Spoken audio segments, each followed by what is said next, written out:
मैं गुरजीत सिंह। तो ये हमारा तीसरा वीडियो है ड्रोन के ऊपर। तो बहुत सारी जानकारी मैंने पहले आपको दे दिया है, इसके पार्ट्स कौन कौन से होते हैं, बैटरी बैकअप कैसे रहता है, कितना बैटरी बैकअप रहता है, और जीसीएस कैसे काम करता है, हम कैसे थोड़ा मैपिंग वगैरह कौन कौन से तरीके से मैपिंग कर सकते हैं। तो एक चीज़ आपको और बता देता हूँ। देखिए, इसमें अगर आप थोड़ा पास में आके दिखाइए, हमारे पास ये जो ड्रोन है ये कौन सा है, हेक्साकॉप्टर है। मतलब इसके जो आर्म है 6 आर्म है, इसको हम बोलते हैं हेक्साकॉप्टर। तो ऐसे ही एक ट्राइकॉप्टर भी आता है। ट्राइकॉप्टर का मतलब होता है जिसमें 3 आर्म होंगे, ठीक है ना, वो छोटा रहेगा। ऐसे क्वाडकॉप्टर भी आता है।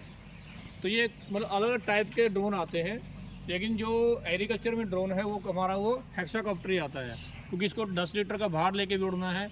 इससे बड़े ड्रोन भी आते हैं, लेकिन ये जो हमारा है, ये इसका जो ओवरऑल वेट है ये लगभग 25 केजी के कम रहता है।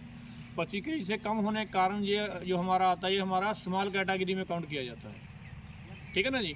अभी कुछ ड्रोन ऐसे ही बन रहे हैं एग्रीकल्चर ड्रोन जो कि मीडियम कैटेगरी में भी आ रहे हैं, मतलब उनका वेट 25 केजी से कम ज़्यादा भी आ रहा है। मतलब अलग आगे आगे जैसा जैसा बैटरी बैकअप बढ़ेगा तो बैटरी का भार बढ़ेगा, तो उसके अकॉर्डिंग थोड़ा वेट में वेरिएबल हो सकता है, वेरिएंट हो सकता है, ठीक है ना। तो उसके अकॉर्डिंग ये सब चीज़ें चलती हैं।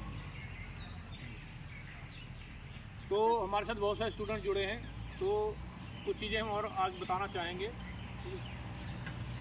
ड्रोन चलाने के लिए हम लोगों को कुछ लाइसेंस चाहिए थे, जैसे गाड़ी चलाने के लिए हम लोग को लाइसेंस चाहिए होता है। बिल्कुल बिल्कुल सही बात किया उन्होंने मैडम। देखिए, जैसे हम मोटरसाइकिल चलाते हैं, कार चलाते हैं, ट्रक चलाते हैं, तो उसके लिए हमको क्या करना पड़ता है, भारत सरकार से या स्टेट गवर्नमेंट से क्या करना पड़ता है कि लाइसेंस इशू करवाना पड़ता है, ठीक है ना। तो उसके लिए एक आयु सीमा भी होती है, एज भी होनी चाहिए। तो ऐसे ही हमारा जो ड्रोन रहता है, इसके लिए भी क्या होती है, हमारा एक आयु सीमा रहती है। मतलब जो भी ट्रेनिंग करना या लाइसेंस लेना, तो उसकी कम से कम जो एज हमारी 18 साल से होनी चाहिए, और वो कम से कम 10वीं पास होना चाहिए, 10th क्लियर होनी चाहिए, और एज उसकी 18 साल से लेके 65 ईयर तक हो सकता है कोई भी। तो लाइसेंस बनेगा कहाँ, तो उसके लिए क्या होता है, मतलब भारत सरकार का एक मंत्रालय है जिसको हम बोलते हैं DGCA, directorate general of civil aviation. ये जो हमारे वाहन उड़ते हैं ना, जहाज उड़ते हैं, ये पूरे DGCA के अंडर आते हैं। तो ऐसे ही ये हमारा जो ड्रोन है ये भी उनके अंडर आता है पूरा, ठीक है ना। तो उसमें उन्होंने क्या किया कि भारत सरकार ने अलग अलग स्टेट में बहुत सारे हम ऐसे ट्रेनिंग सेंटर खोले हैं जो कि ड्रोन का आपको ट्रेनिंग करवाएं, ठीक है। थोड़ा पास में आ जाइए। तो अलग अलग ट्रेनिंग करवाते हैं। जैसे आप देखिए, जैसे मान लो मेरे को स्कूटर का लाइसेंस चाहिए, ठीक है ना, तो हम क्या करेंगे, स्कूटर का ट्रेनिंग करेंगे पूरा। अगर मान लो कार जीप चलाना तो कार जीप का लाइसेंस मांगूंगा मैं। अगर मेरे को ट्रक चलाना तो ट्रक का लाइसेंस चाहिए मेरे को। तो ऐसे ही ड्रोन का होता है। जैसे मैंने आपको बताया कि इसमें अलग अलग कैटेगरी होती हैं, नैनो आता है, माइक्रो आता है, स्मॉल आता है, मीडियम आता है, लार्ज आता है। तो आपने कौन सा ड्रोन चलाना है, कौन सा ड्रोन फ्लाइट करना है ना, तो उसी का आपको ट्रेनिंग करना पड़ेगा। और उसी का ही आपको जो मैंने आपको बताया कि भारत सरकार ने अलग अलग इंस्टीट्यूट खोले हैं, ठीक है ना।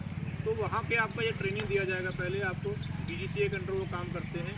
तो वहाँ जब आप जाओगे तो आपको लगभग 5 से 6 दिन का आपका ट्रेनिंग होगा।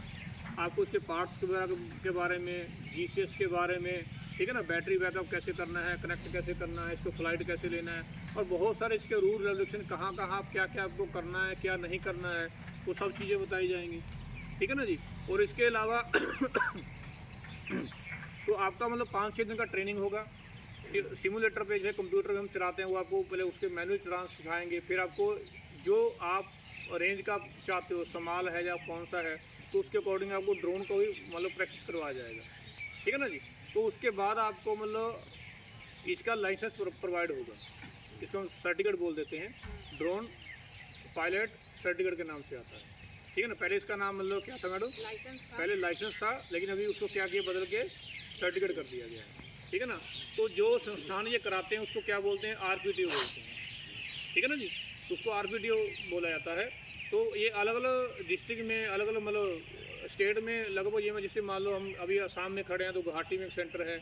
अगर आप पंजाब में जाओगे तो चंडीगढ़ वगैरह है, दिल्ली में गुड़गांव, नोएडा साइड ऐसे वहाँ पे हैं। तो ऐसे हर एक स्टेट के अंदर एक एक दो आजकल इनके जो मतलब वो हो गए हैं, सेंटर हो गए हैं। तो वहाँ अगर जाओगे तो आपको दो टाइप का ट्रेनिंग होता है।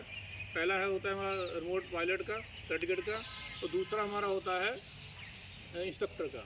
जैसे अगर मान लो आपको ऐसा संस्थान खोलना है जहाँ आप बच्चों को आगे ट्रेनिंग दे सको, तो उसके लिए आपको इंस्ट्रक्टर का कोर्स करना पड़ेगा, ठीक है। तो दोनों ट्रेनिंग वहाँ पर हो जाते हैं, ठीक है जी। और सर ये बच्चों को ये भी बता दीजिए, ये हम लोग क्या मतलब कहीं पर भी उड़ा सकते हैं क्या? हाँ, ये भी बहुत ज़रूरी है मैडम। देखिए, हम ड्रोन को कहीं भी ऐसे नहीं उड़ा सकते। भारत सरकार ने बहुत सारी बॉडीज, या मान के चलिए, या बहुत सारी बिल्डिंग ऐसे आपको वो लोग पे शो किया गया है जहाँ पे रेड जोन शो किया गया। एक्चुअली इसमें 3 जोन होते हैं। पहला हमारा होता है रेड जोन, दूसरा हमारा होता है येलो जोन, और तीसरा हमारा होता है ग्रीन जोन, ठीक है ना। रेड जोन के अंदर आप इसको कभी नहीं उड़ा सकते, पहली बात समझ लो, ठीक है ना।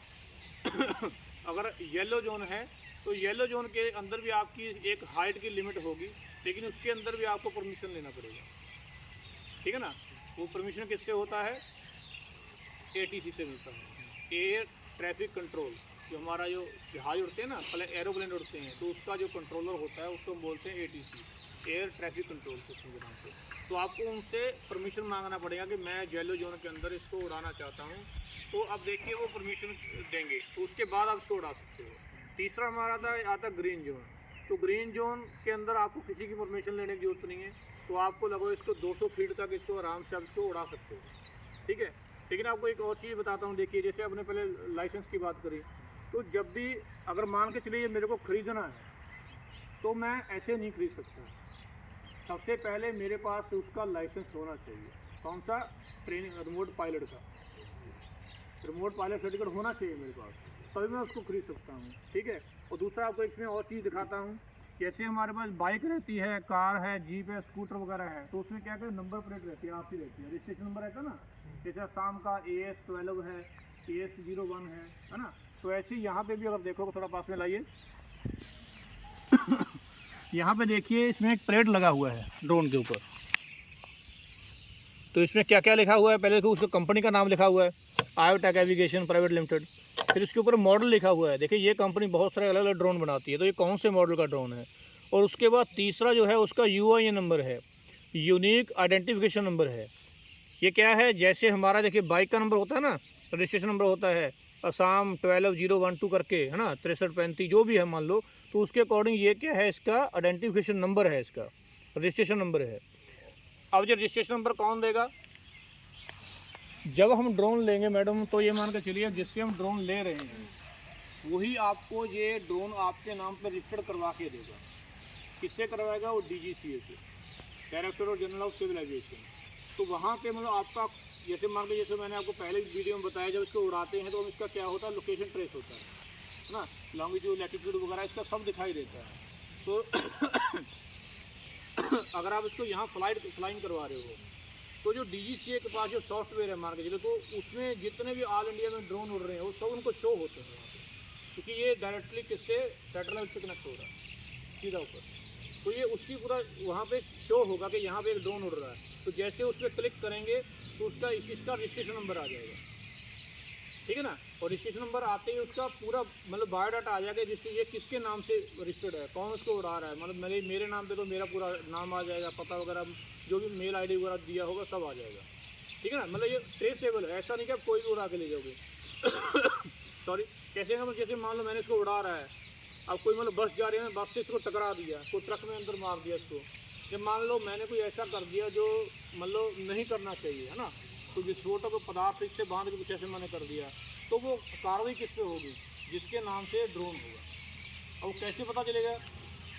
इसके रजिस्ट्रेशन इसके ऊपर भी लगा हुआ है, लेकिन जब ये उड़ेगा तो इसके अंदर GCS भी है, वो भी सीधा ट्रेस होगा वहाँ पे, सैटेलाइट से पकड़ा जाएगा। तो ये ड्रोन किसका है, तो वहाँ कहाँ से आया, तो सब चीज़ें इसके अंदर जो मतलब आपको दिखाने मिलेंगी, ठीक है ना। ये तो ग्रीन जोन के अंदर जो हम बात कर रहे थे, आप उसको कहीं भी उड़ा सकते हो, कोई दिक्कत वाली बात नहीं है। मतलब अब देखें कैसे कि हम कहाँ खड़े हैं, ग्रीन जोन के अंदर हैं, रेड जोन के अंदर हैं, या येलो जोन के अंदर हैं। तो इसके लिए हमारे पास एक साइट है जिसको हम बोलते हैं digital sky. Digital sky, Google में जाइए और लिखिए डिजिटल स्काई। तो डिजिटल स्काई में जाके अगर आप जाते हो तो वहाँ पे हमारा एक एयर स्पेस मैप रहता है, या इंटरेक्टिव मैप बोलते हैं। तो जैसे हम उसको मैप को खोलोगे ना, इंडिया का मैप, तो वहाँ पे आपको सब जितनी बॉडी हैं, ग्रीन जोन कहाँ कहाँ गवर्नमेंट ने डिक्लेयर करके रखा है, वो सारी आ जाएंगी। फिर भी मोटी मोटी चीज़ें बता देता हूँ। सॉरी, ये मान के चलिए ऑल इंडिया में जितने भी एयरपोर्ट हैं, एयरपोर्ट से लेके 5 किलोमीटर डायामीटर के अंदर आपका जो मेरा येलो जोन, रेड जोन और येलो जोन रहेगा, आप ग्रीन जोन नहीं मिलेगा 5 किलोमीटर से ऊपर जो रहेगा, ठीक है ना। तो वहाँ पे कहने का मतलब आपको रेड जोन पूरा शो होगा उसके अंदर, वहाँ पे आप इसको नहीं उड़ा सकते। कोई ऐसी बॉडी जैसे मान लो हमारा रेड फोर्ट है, लाल किला है ना, जब मान के चलिए आगरा का तहत ताजमहल है, तो ऐसे भी गवर्नमेंट बॉडी जो रहती है उसके अंदर कहीं भी आजू बाजू हमेशा वो रेड जोन शो करेगा।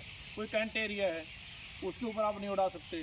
जितना ऑल इंडिया है, ऑल इंडिया की जितनी बाउंड्री है तो उसका लगभग 25 किलोमीटर का जो अंदर का एरिया होगा पूरा वो रेड जोन में शो करेगा। जैसे हमारा जैसे चीन लग जाता है साथ में, चाइना आ जाता ना, तो चाइना से जहाँ हमारा बॉर्डर है उससे 25 किलोमीटर तक का एरिया में पूरा रेड जोन शो करेगा।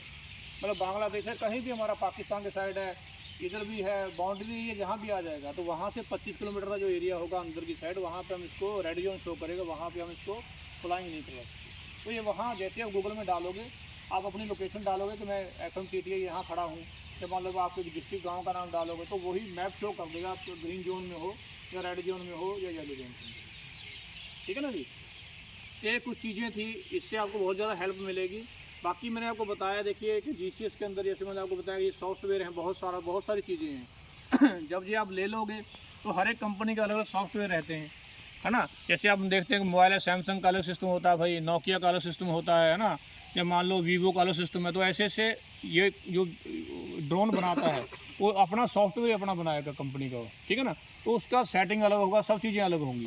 तो जैसे जब आप कोई परचेज करो तो उसके अकॉर्डिंग कंपनी भी आपको ट्रेनिंग देगी कैसे आपको उड़ाना है, उसमें सेटिंग कैसे करनी है, स्प्रेयर का जो हमको कम ज़्यादा कैसे करना है, स्प्रेयर कम कैसे करना है, या मान लो बैकअप कितना है, वो सब चीज़ें आपको बताती जाएंगी, ठीक है ना। लेकिन फिर भी आपको इन वीडियो से बहुत ज़्यादा हेल्प मिलेगा। उम्मीद करता हूँ आपको ये अच्छी लगेगी। आप सभी का धन्यवाद, थैंक यू।